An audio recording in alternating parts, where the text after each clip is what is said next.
Welcome to Sketched Sins, where every story has a dark side. Elizabeth Holmes did not always sound like Henry Kissinger.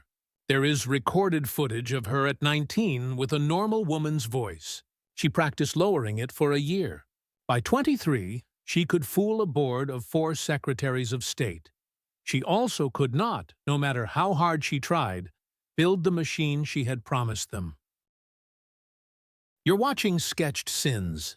The case that proved the most expensive lie in Silicon Valley history was the one she told with her own throat. Elizabeth Holmes dropped out of Stanford in 2004. She was 19 years old. She filed her first patent before she finished her freshman year. A patch the size of a Band-Aid that could draw blood, analyze it, and deliver custom-dosed medication. The patent was scientifically impossible. She knew it was impossible.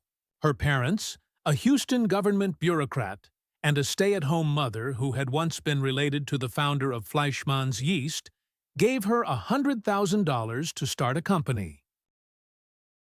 She named it Theranos, Therapy plus Diagnosis. By the end of the year, she had $19 million from Silicon Valley angels. Holmes had grown up speaking like any other teenage girl in Houston, Texas.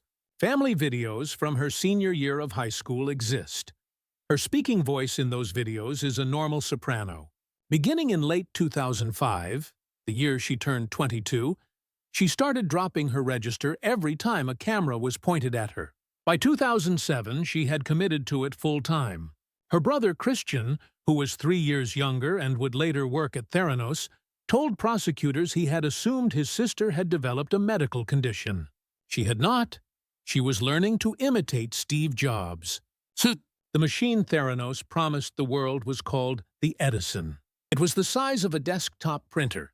A patient would prick their finger, deposit a single drop of blood into a small cartridge, and the Edison would, over the next several minutes, run 240 separate clinical tests on that one drop: cholesterol, diabetes, cancer markers, HIV, Lyme disease. The marketing video, played at every fundraising pitch from 2009 onward, showed the machine performing all 240 tests in real time. The machine could not perform 240 tests on a drop of blood. The machine could not, in fact, perform any tests on a drop of blood. There was not enough blood. Inside the Theranos lab in Newark, California, a facility that no investor was permitted to enter, there was a machine the size of a refrigerator. It was a commercial blood analyzer manufactured by Siemens. The Theranos lab technicians had been instructed to dilute the patient finger prick samples with saline solution until they were large enough to run on the Siemens, which had been purchased for $40,000 apiece on the open market. The Edison was a prop. The actual analysis was done by a German machine hidden behind a curtain. The dilution made the results inaccurate. Some patients were told they had HIV when they didn't. Some patients were told they were pregnant when they were not. One patient was told her cholesterol was lethal. She was a marathon runner. By 2013, Theranos had raised over $400 million at a valuation of $9 billion. The company had a board of directors that was, by any honest accounting, the most decorated collection of American power figures ever assembled around a private startup. George Shultz, former Secretary of State under Reagan. Henry Kissinger, former Secretary of State under Nixon. James Mattis, 4-star Marine General, future Secretary of Defense. Bill Frist, former Senate Majority Leader. Sam Nunn, former Senate Armed Services Committee Chair. Riley Bechtel of Bechtel Corporation. Richard Kovachevich, former CEO of Wells Fargo. 2 of them had personally negotiated the end of the Cold War. None of them had a single medical or biotech background. None of them ever asked to see the machine run. By 2014, the cosplay was total. The black turtleneck, purchased in identical bulk from Issey Miyake, the same Japanese designer Steve Jobs had used, was worn every day. The dark blazer, the hair in a bun, then loose, the wide, unblinking eye contact, the voice, by now a settled half-octave below her natural register, was used at every shareholder meeting, every conference keynote, every TED Talk. The Inkert magazine cover called her, quote, the next Steve Jobs. The Forbes cover called her the youngest self-made female billionaire in the world. She was 29 years old. The machine still did not work. In the spring of 2014, a 23-year-old Stanford graduate named Tyler Shultz joined the Theranos lab as an associate. His grandfather, George Shultz, sat on the Theranos board. Tyler had spent his childhood listening to his grandfather call Elizabeth Holmes, quote, the most extraordinary young woman in America. Within his first month on the floor, Tyler ran a quality control test on the Edison. The same blood sample, run 3 times in a row, returned 3 wildly different results. He reported it to his supervisor. He was ignored. He kept testing. He started documenting. In April 2014, Tyler Shultz emailed New York State regulators under a pseudonym. A second whistleblower joined Tyler in the lab. Her name was Erika Cheung. She was 22, a Berkeley microbiology graduate. Erika had been hired on her first day out of college. She was told her job was to run quality control runs on the Edison and discard them when they failed. There were a lot of failures. The discard rate, she told prosecutors later, was sometimes higher than the pass rate. When she complained, she was told to keep her head down or leave. She left. She mailed her concerns directly to the Centers for Medicare and Medicaid Services. The whistleblower complaints made their way to a Pulitzer-winning Wall Street Journal reporter named John Carreyrou. Carreyrou spent over a year interviewing more than 60 former Theranos employees, every single one of them under non-disclosure agreement, every one of them afraid. Theranos had hired David Boies, perhaps the most aggressive corporate litigator in America, to silence anyone who spoke. Boies was given Theranos stock instead of cash. He had a financial stake in keeping the story buried. He sent threatening letters to the parents of former employees. He hired private investigators to follow Tyler Shultz. Tyler Shultz's own grandfather, George Shultz, refused to believe him. The disagreement between Tyler Shultz and his grandfather lasted in total 14 months. During that period, George Shultz refused to take his grandson's calls. He told mutual family members that Elizabeth Holmes was the future of medicine, and that Tyler had been corrupted by jealousy. Tyler's legal fees, paid to fight off the threats from David Boies, eventually exceeded $400,000. His own family paid them. George Shultz did not contribute. The reconciliation, when it finally came, happened in 2017, 18 months before George Shultz's death. John Carreyrou's Wall Street Journal article hit the front page on October 15, 2015. The headline read, quote, "Apprised Startups Struggles." The article documented in painstaking technical detail that the Edison machine did not work, that Theranos was performing the vast majority of its tests on commercial Siemens machines, that patients had received fraudulent results.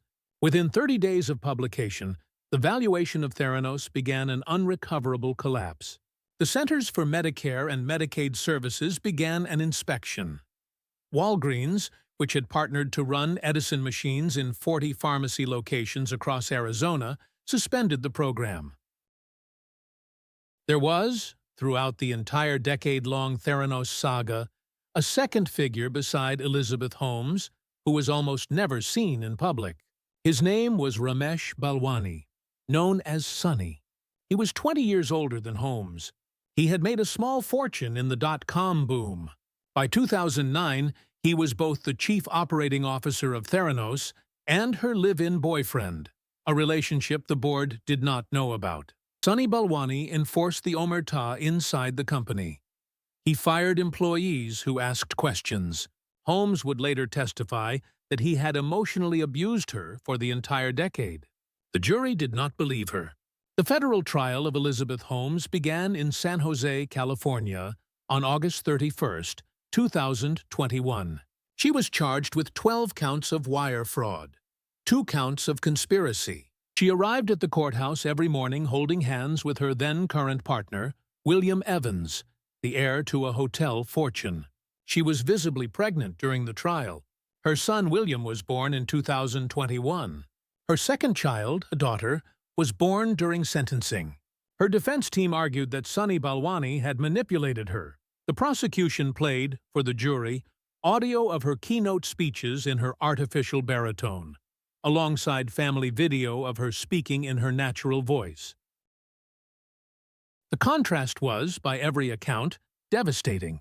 On January 3, 2022, the jury returned a verdict on 4 of the 12 counts. Guilty of conspiracy to defraud investors. Guilty of 3 counts of wire fraud against specific investors. Not guilty on the counts related to defrauding patients. Elizabeth Holmes was sentenced on November 18, 2022, to 11 years and 3 months in federal prison. Sunny Balwani was sentenced in his separate trial to 12 years and 11 months. He is incarcerated at FCI Terminal Island. She is incarcerated at FPC Bryan in Texas. Elizabeth Holmes is, as of this recording, the elected representative of her unit on the Inmate Council at FPC Bryan. She works in the prison library. She is permitted twice yearly family visits with her 2 children. Multiple journalists who have spoken with her in prison have noted, off the record, that she now speaks in her normal soprano. The artificial baritone, the voice that fooled 4 Secretaries of State and $9 billion of capital, has not been heard since the day of her sentencing. Her appeal, filed in 2023, was denied. If you go back now and watch her old TED Talks, and they are all still online, you will hear something you did not hear the first time. Watch the moment in the 2014 talk where she takes a sip of water. Listen for the half-second slip. Her natural voice returns for exactly 1 word. Watch the Roger Parloff Fortune interview, 52 minutes in, when she is asked an unscripted technical question. The voice cracks twice, then drops back down. Watch every single keynote. The voice is on. Then the voice is off. Then the voice is on. It was always a costume. The most expensive lie in Silicon Valley history was not the patent. It was not the machine. It was not even the boardroom of Cold War legends. It was a young woman, alone in a bathroom mirror at age 22, practicing dropping her own voice. Tell us in the comments, did you hear the voice slip before they did? Or did you wear the turtleneck too? Sitting on Durit. Sinat Fatintain, Haikanding Treat Q, Birdier. Satiki, Soon Fee Kiwan Tin Fees, Sud, Didin Twain Twatter, Dridi Twafifon, More Boy. Reading sketched sins. A new case opens every week, scrawled in ink, blood, and shadow. Subscribe so the next page doesn't turn without you, because every story has a dark side.